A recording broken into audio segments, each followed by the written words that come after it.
안녕하세요. 자산배분 투자의 윤종철입니다.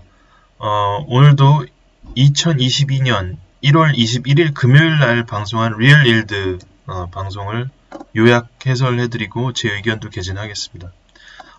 이날 출연자들을 보시면 조나탄 페로고 맴씨고요. 켈시 베로, JP 모건입니다. 최근에 상당히 호키시한 멘트를 전부 다 좀 내고 있는 것 같습니다. 방송에도 많이 나오고요. 이 사람 말고 법 마이클이라고 있는 그 채권 헤드도 그렇고 그 다음에 제이미 다이먼도 그렇고 전부 금리 인상이나 이런 자산 축소에 대해서 호키시하게 이제 얘기하고 있고요. 골드만삭스의 Chief Credit Strategist 러프티가 나왔고 그 다음 법 밀러 블랙록의 미국 아메리카스니까 남미도 이제 포함해서 픽스드 인컴을 이제 수장이 나왔습니다. 그래서 2022년의 금리 인상은 모두 이제 4번으로 예상을 했고 여기 이제 법 밀러만 제가 QT 넣었지만 다 QT를 함께 한다고 생각을 하고 있고요. 그래서 자산 축소를 갖다가 언제 이 표명할 것이냐에 대해서는 여름쯤이라고 얘기를 했고 late in the summer고 줄라이고 그 다음 법 밀러는 좀 일찍 얘기할 것이다. 그 다음에 이런 금리 인상기의 사이클 2017년부터 2018년 과거에 있었던 그 사이클 동안 22는 유럽 중앙은행은 아무것도 이제 안 했다고 볼 수도 있는데 이게 이번에도 가능하냐라는 특이한 질문에 대해서 좀 당황해서 모르겠다고 그랬고요. 그 다음에 뭐 이번에도 아무것도 못할 것이다 표현을 했고 그 다음에 이제 켈시는 아니다. 연말에 그 심지어 12월 달에 첫 금리 인상을 시작할 수도 있다고 얘기를 했습니다. 어쩔 수 없이 한다는 얘기죠. 그죠? 그렇게 예상을 했습니다. 굉장히 여기서부터 갈리고 이 시비가 어떻게 하느냐와 이 달러의 가치가 상당히 연동이 되어 있기 때문에 또 우리나라 증시나 이런 부분이 원화 대 달러의 그런 상관관계에 따라서 많이 움직이니까 이런 부분이 이렇게 갈린다는 거는 좀 매우 중요하게 봐야 될 포인트인 것 같습니다. 자, 그리고 오늘 이제 주요 질문은 3가지였습니다. 좀 빨리 이제 말씀드리겠습니다. 그래서 얼만큼 대차 대조표 자산 축소를 연준의 자산 축소를 잘 매끄럽게 할 수 있느냐. 여태까지 이제 그런 경험이 없었는데 그런 질문이었고요. 그리고 이제 결국에는 연준의 자산과 자산 축소와 앞단의 Fed Funds Rates를 이제 올리는 것, 요것 간의 이제 관계를 얘기를 하면서 또 인플레이션과 이 금리 인상과 자산 축소의 관계도 얘기를 했습니다. 그래서 단기 금리를 정말로 3% 올린다는 게 가능한 일인가? 그죠? 이렇게 해야 되는 또 사유는 뭔가? 여기에 대해서 결국에는 켈시가 임금 상승률이 가장 중요하다는 얘기를 이제 했습니다. 그래서 ECI 데이터라는 걸 끌고 왔고요. 그 다음에 이런 불확실한 금리 인상기의 환경에서 결국에는 회사채를 어떤 걸 보유를 해야 되고 그 다음에 금리도 중요하지만 우리 이제 금리 상승에 따라서 과연 물가를 잡을 수 있는지 물가 상승으로부터 보호할 수 있는 수단을 계속 끌고 가야 되는지에 대한 얘기도 했고 본인들의 이제 포지션에 대해서 어떻게 해지하고 있는지에 대해서도 조나탄 페로가 질문을 했습니다. 자, 결국엔 대차 대조표를 자산을 어떻게 축소할 것이냐에 대한 이제 그 명확한 얘기를 법 밀러가 해줬습니다. 우리가 소프트 랜딩 하는 게 불가능한 건 아니다. 그러나 분명한 거는 소프트 랜딩이 굉장히 어렵다. 그래서 소프트 랜딩을 못할 확률도 상당히 있다는 걸 얘기를 했습니다. 그리고 이 소프트 랜딩이 가능할지의 여부는 과연 우리가 이제 그 대차 대조표를 굉장히 매끄럽게 축소할 수 있느냐에 따라서 거기에 따라 달려있다. 당연한 얘기고요. 그 다음에 이제 과연 1 trillion US 달러든 1.5 trillion US 달러든 quantitative tightening이 미리 예정된 경로로 가야 된다는 겁니다. 그것이 75 빌리언 US 달러로 1년 반 동안 하든 아니면 100 빌리언으로 1년 동안 하든 미리 예고하고 지체 없이 진행을 해야 된다는 얘기입니다. 오픈엔드로 하면은 망할 확률이 많다. 이 얘기를 하는 겁니다. 그리고 그걸 이제 과거의 경험을 통해서 얘기를 해주는 겁니다. 오픈엔드로 시작한 퀀티테이티브 이징이나 아니 타이트닝이나 둘 다 끝이 좋지 않았다는 얘기를 한 겁니다. 자, QE 처음 시작한 게 2008년 9월. 또 QE2도 2010년 11월. 그 다음에 QE3를 할 때 우리가 2012년도 9월달에 했는데 오픈엔드로 했다 보니까, 그죠? 총액을 얼마를 사줄지, 그 다음에 뭐 이런 거라 얘기를 안 하고 매달 얼마를 할 건지 이런 것만 얘기를 하다가 결국에는 테이퍼링이라는 얘기를 꺼내니까 시장이 발작을 일으켰지 않습니까? 그런 부분을 이제 얘기를 한 겁니다. 그리고 이 2017년 말 2018년도부터 시작한 자산 축소도 뭔가 명확하게 얼만큼을 해보겠다 먼저 이게 없이 쭉 가다 보니까 문제가 생겼다는 얘기죠. 그래서 이번에는 코로나 때문에 이렇게 확 연준의 자산을 늘렸지만은 어쩔 수 없다고 쳐도 이번에 타이트닝 하는 부분은 좀 예고를 제대로 하고 예정된 길로 간 다음에 좀 상황을 보면서 그러면서 금리도 올리고 내리고 하는 걸로 올리고 내리고 하는 거를 갖다가 좀 유연하게 가져가자는 얘기가 되겠죠. 역으로 얘기하면 그런 얘기입니다. 자, 여기서 켈시가 이제 얘기를 하는 건데 결국에는 ECI가 정말 핵심이다. 그 다음 주에 이제 ECI 데이터가 나오는데, 그죠? 그래서 12월 달 데이터가 한 달 뒤 그 말에 나오니까, 그죠? 그래서 제롬 파웰의 그 국회에서의 증언을 봤을 때 이분은 ECI 데이터를 보고 놀란 제롬 파웰의 언급을 굉장히 중요한 부분으로 여겼습니다. 그래서 작년 9월 달에 연간으로 상승한 Employment Cost Index ECI가 3.7%였다. 그리고 여기 차트 보면은 분기 상승률 quarter to quarter, 그죠? 분기 상승률이 1%를 넘어섰다는 거죠. 근데 이게 만약에 12월 달에도 1%가 넘어간다면 연간으로 치면은 그러면 4%가 넘는 거니까, 그죠? 그러면은 그렇게 되면 상당한 의미가 있다. 금리 인상을 서두르는 게 더 정당화될 수밖에 없다는 얘기를 한 겁니다. 그래서 이분도 역시 필립스 커브가 작동하는 것, 그 웨이지 스파이럴, 지난주에도 얘기했지만 임금의 상승이 인플레이션을 자극하고 인플레이션이 곧 임금 상승을 자극하는 그런 단계로 오는 것으로 이제 판단을 해서 이 12월 달 데이터, 즉 다음 주에 나오는 12월 ECI 데이터가 높게 나오면은 페드가 호키시 할 수밖에 없다, 이걸 얘기를 한 겁니다. 그래서 3%까지 이제 도달할 수 있느냐의 여부는 결국에는 ECI 데이터에 달려 있는 거고요.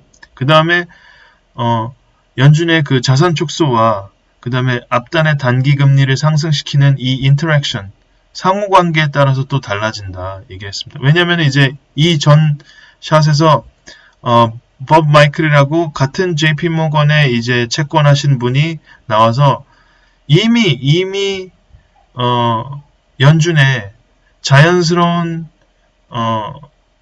소프트 랜딩은 이미 불가능해졌다. 이미 너무 인플레이션이 튀었다. 이렇게 표현한 본인은 이제 동료의 그 언급에 대해서, 그리고 단기 금리는 3%로 올릴 수밖에 없다는 동료의 언급에 대해서 이분은 이제 이렇게 대답을 했습니다. 아까 왼쪽에 있던 표를 좀 이렇게 키운 건데요. 이게 이제 분기, 그죠? 3개월간 그 employment cost니까요. 고용의 비용이죠. 고용 비용 인덱스가 이만큼 올라갔고요. 그 다음에 고용 비용 인덱스가 연간으로 해서 이렇게 4%를 3.7%로 했죠. 이런 wages and salaries만 봤을 때는 이렇게 이만큼 올라갔다는 거죠. 그래서 스탠다드 차트는 좀 균형 잡힌 얘기를 좀 했는데요. 이 금리를 얼만큼 올릴까? We doubt Fed Chair Powell will endorse the 4 hikes that are now priced for 2022. 우리는 의심한다는 거죠. 제롬 파월이 지금 시장에 녹여져 있는 4번의 금리 인상의 이런 채권 가격을 수용할 거는 우리는 의심한다. We see an inflation peak in late Q1. 1분기, 올해 1분기 말에 이제 인플레이션 고점을 찍는다. As reducing the urgency of hikes. But until we see that peak, doves are on the back foot.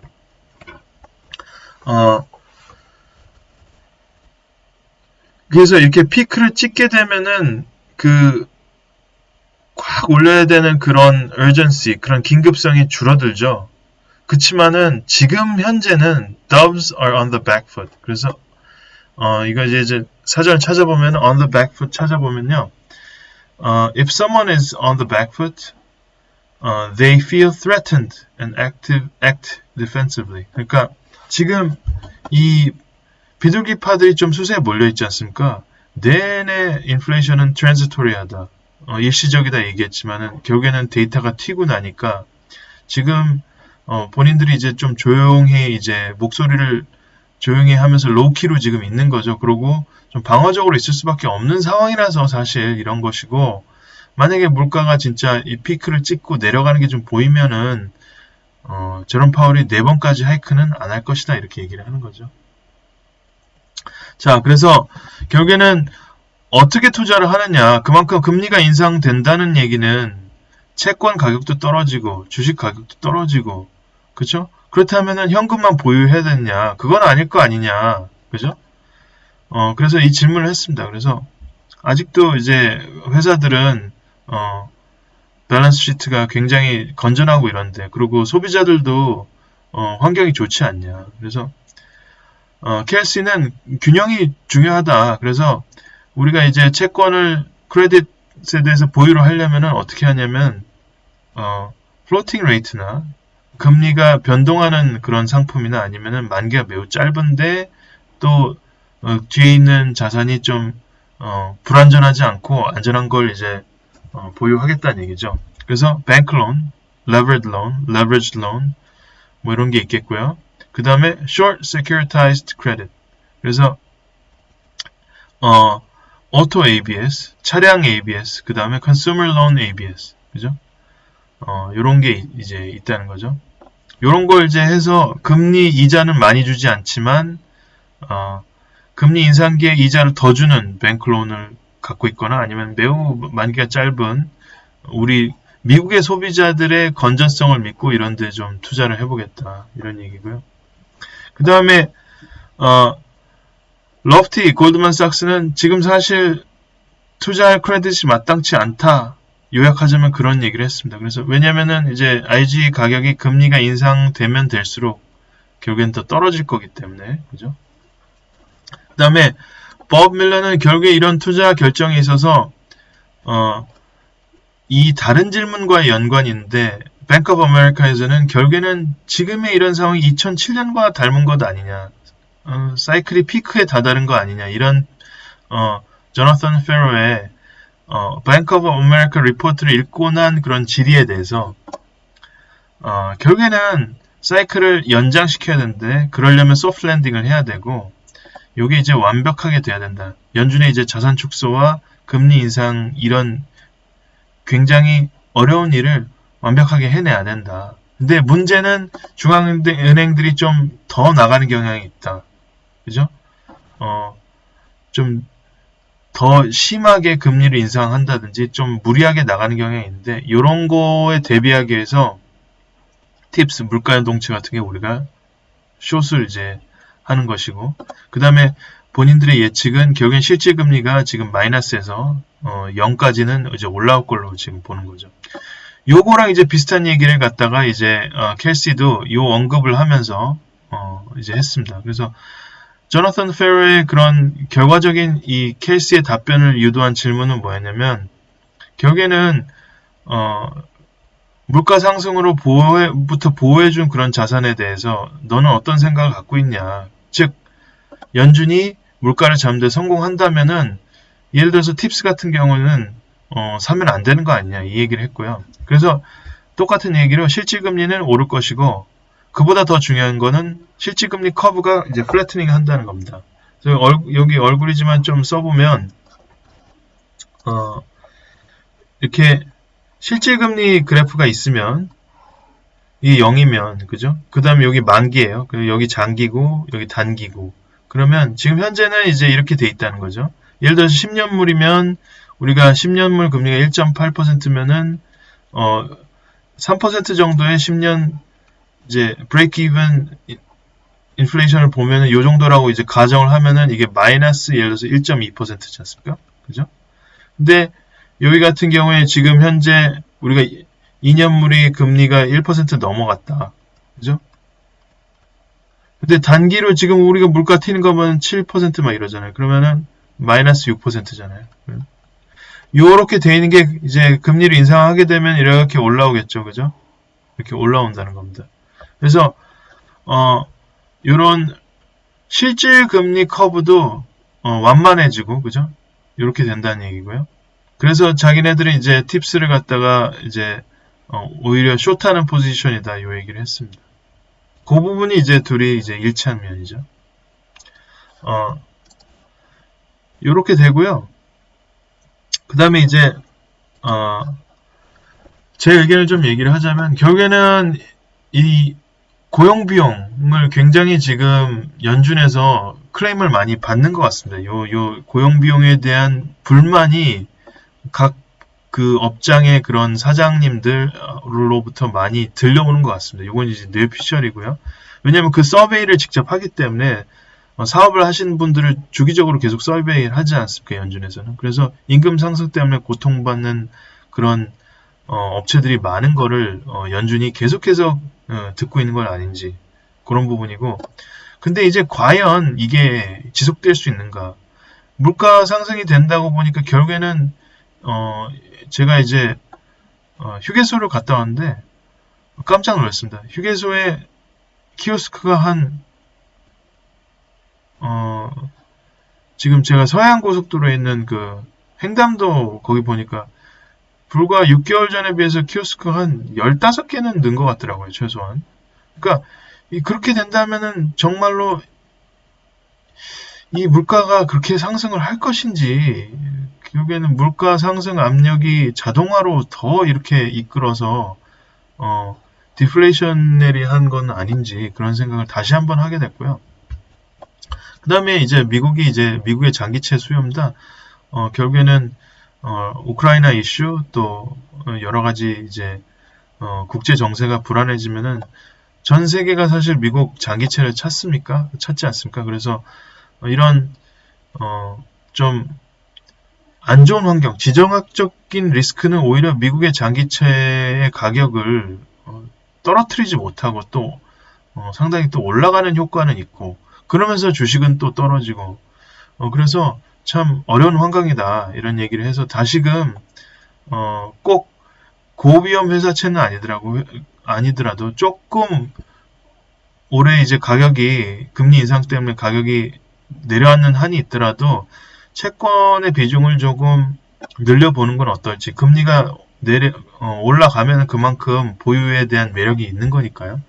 그래서 역으로 이제 JP모건의 그 담당자는 ABS를 얘기를 했지만 장기채하고 상당히 연동하는 MBS를 갖다가 좀 이제 금리가 지금 사상 최대로 지금 올라갔으니까 MBS가 이 부분은 이제 매수할 시점을 노려보고 꾸준한 인플로우를 그 캐시 인플로 인컴을 갖다가 추구할 때가 오진 않았는가 이거 저점이 슬슬 오고 있는 건 아닌가 이런 생각을 좀 해봤습니다. 투자 아이디어로.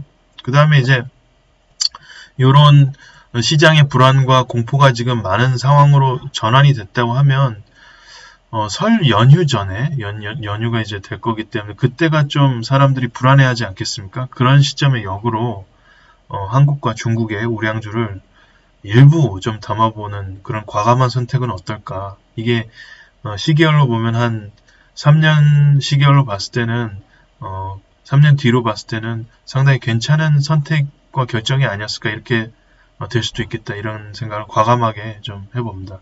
이상입니다.